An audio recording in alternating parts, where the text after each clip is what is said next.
Genealogist and author Andrew Kane has just published a new book called Townland Atlas of Ulster. This 523-page book helps the reader get a better understanding of land records, not only in Ulster, but throughout all of Ireland. I recently spoke to Andrew about his new book. He explained what readers and those interested in Irish land records can expect to find. It starts off with a bit of an explanation of what a townland is and how it fits into the general scheme of record keeping.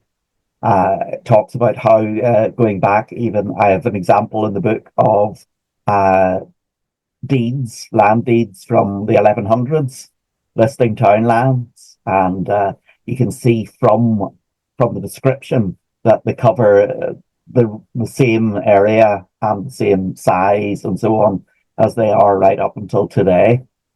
So then we have mapping, then all the complete 9 counties of Ulster. Every townland is mapped in terms of what landed estate it was on and what parish it's in, all that kind of thing. And then finally, we have a lot of background indexes to show you how to use that information in your research and where to go for more details, that kind of thing. And that's a good point, because a lot of people on this side of the pond have a difficult time understanding how land records work over there compared to what we go through here. So having something and an explanation as to why things are the way they are and the history behind it is really important. Yeah, absolutely. What really I'm trying to address is as well the fact that townlands, as we know them now, have been in existence for hundreds at least of years, and that your experience living here now and saying, right, this townland covers this area, someone 800 years ago have understood that exact same, have that same understanding, and those boundaries will not in the main have changed. Some can have been split up into smaller units or joined together from larger units, but generally speaking, everywhere is in a townland, and those are pretty much immutable. Would you say that the book is written in such a way that you don't have to have a knowledge of land records over there? You can sit down and be able to understand what is being written. Yeah. I mean that's the idea. The idea is to be able to take someone, either someone who knows what they are and is researching, or right down to the level of you have no idea what they are. It's just really to show you what they are, how they relate to each other, and where you look for information about them, and basically tells you what sort of information or what sort of records you're likely to be dealing with, and how to use your knowledge of townlands from the book for that. Mm-hmm. Was this an easy book to write, or a difficult book? How would you pose this as far as getting the point across? To get the easiest way to get the point across is that it's 8 years since I published my last book, so there's been an awful lot of research gone into it. There are over 16,000 individual townlands in Ulster. Mm-hmm. So to be able to map those all, and then to get together, the actual mapping part was kind of easy and most fun. It's kind of like the maps are all hand drawn and colored by myself, and that was kind of just really to give people a visual impression of how estates and parishes and so on worked, but down to a townland level, which is how our ancestors would have understood those, rather than doing street addresses or anything like that. Also, political boundaries and so on can change, but these don't. They're just they've been this way for hundreds of years, right? Yeah. The political units are made up from them. Rather, that's how they would define, sort of a borough or so on, or a district, local government district, or a electoral district or whatever, will be made up of a number of townlands, and those boundaries will be used for that. And would you say this could also apply to not just Ulster, but also the rest of the island as well? Yeah. The system applies over the whole island. So there's 64 something thousand townlands across the island of Ireland. So when I open up the book, what can I first expect to see? I would say the color maps are really the most striking visual part of the map of the book. The what perhaps takes up most pages is the actual index of the 16,000 townlands. My actual index is 280 pages long because I have a single line on a page for every single townland, giving various details about it. I mean, things like how you would find it on an ordnance survey map, or what registration district it's in to find birth, marriages, and deaths, what Church of Ireland parish it's in, what Roman Catholic parish it's in, who the landlord is, based on two particularly key dates.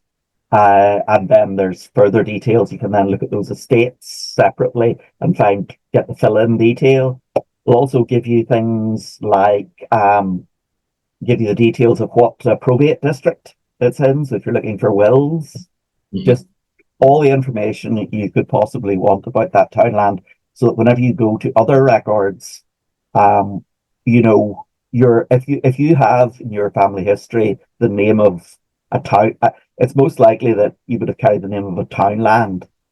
It's kind of where you would have come from. And a lot of people that you do research for, they have this knowledge of this word in the background. They don't really know what it is or where it is.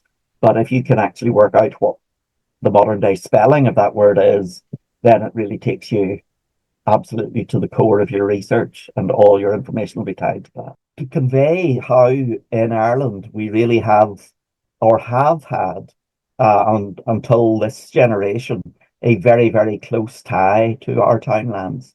They're absolutely fundamental to people's, I suppose, identity, in a way that it's quite hard to understand elsewhere. Everything in your would have been dictated by the townland you lived in, and because every other unit, church, state, social, market forces, whatever, all those things will be related to your townland and be specific to your townland. And because it's so small, people living here can know it intimately. I mean, it could be it could be from 10 acres to 1,000, but it's more likely to be in a couple of hundred acres range. So it's a small area to get to know, and you really have a connection to people for hundreds of years who knew that same patch of ground and knew what you were talking about. Would you say that, as far as people who are just learning now, that understanding how this all works over there, somebody who's just kind of getting started can pick things up enough to be able to understand how to find their ancestors and how to get down to townlands and parishes and things like that? Yeah, well, I suppose what I would say is start with the most the smallest name, rather than people who emigrate would tend to say, yeah, our family came from, and quite often in records, they'll put down the port they've left from or something like that, something very vague. You may not even get a county, but people will know we sailed from Londonderry or whatever, but they've no idea whether they came from the county or even whether that was just where they were passing through. So it's trying to find that connection to a very specific place. And because records have been organized on that basis for so long, you can look at whenever we do, by the time you do get to having comprehensive records that still exist, censuses, land records, and so on, you can then look at the family names associated with a particular area. People, although there was movement, family names then tended to survive in a particular place. And you can use that information to find where your family is likely to have come from, and then looking at those records to see if you can tie it into your actual family line. I always recommend anyone doing any research going back from the first quarter of the 19th century. So that's basically anything before the tide lists in the 1820s, 1830s. I would look at every single document that you can find that mentions the name of the townland. If you have been able to identify it using those comprehensive records that exist from that period forward, then you just look at everything about it. And even if you don't actually find the name of your family or the name of a person in your family, you'll have learnt a great deal about their lives simply by reading those documents. And the chances are there will be tangential references to people who lived on the townland, and you could well find them in actual, in person rather than just background information. It's vital in your research.